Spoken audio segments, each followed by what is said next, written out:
আজি এয়া কি খাম দেখিছেনে? এয়া হৈছে বৰা চাউল, আৰু বৰা চাউল মই কি দি পেলাই বনাইছোঁ ক'ম হা।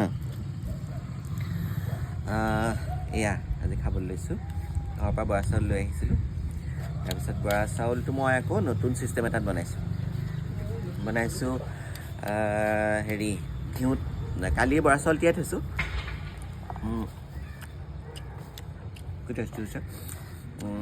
কালি তিয়াই থৈছোঁ, আজি ৰাতিপুৱা এতিয়া ঘিউত বৰা চাউলটো ভাজিছোঁ, টুকি পেলাই বৰা চাউলটো ভাজিছোঁ। খুব ধুনীয়াকৈ ভাজি লৈ তাতে খিচমিচ দিছোঁ। তাৰপিছত গুড় চকলীয়া তাত দি দিছোঁ, আৰু পানীটো একদম মানে ছটিয়াই দি একদম ভাপত সিজোৱা নিচিনাকৈ সিজাইছোঁ। ইমান টেষ্টি হয়, এনেকৈ বনাই খাবচোন। খিচমিচো দিব, কাজু থাকিলে কাজু দিব পাৰি। আৰু লগতে লৈছোঁ লাল চাহ। এইটো আকৌ তুলসী দি বনাওঁ। তুলসী লৈ আহোঁ, তুলসী একদম ড্ৰাই কৰি থৈ পেলাই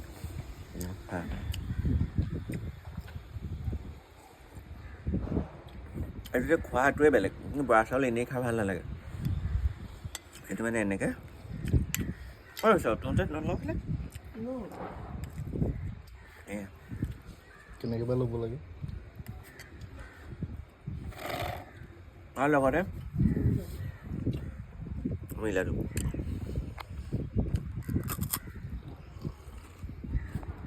একদম ৰ'দ দি আছে ধুনীয়া, চাদৰ ওপৰলৈ লৈ আহিছোঁ খাবলৈ।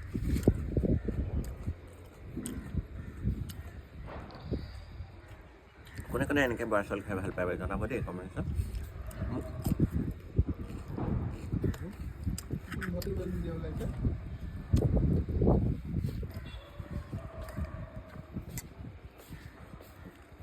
বিৰাট টেষ্টি।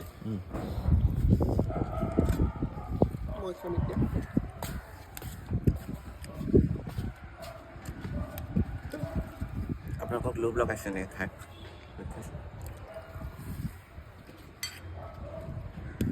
চাদৰ ওপৰত ৰ'দত আহি খোৱা মজাটো বেলেগ।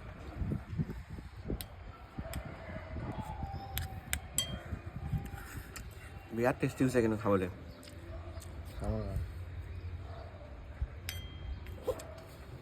এতিয়া মই খাওঁ, বহুত দীঘলীয়া হৈ যাব নহ'বা ভিডিঅ'টো। আপোনালোকে খাই থাকক আৰু লোভ লগাই থাকক। Thank U.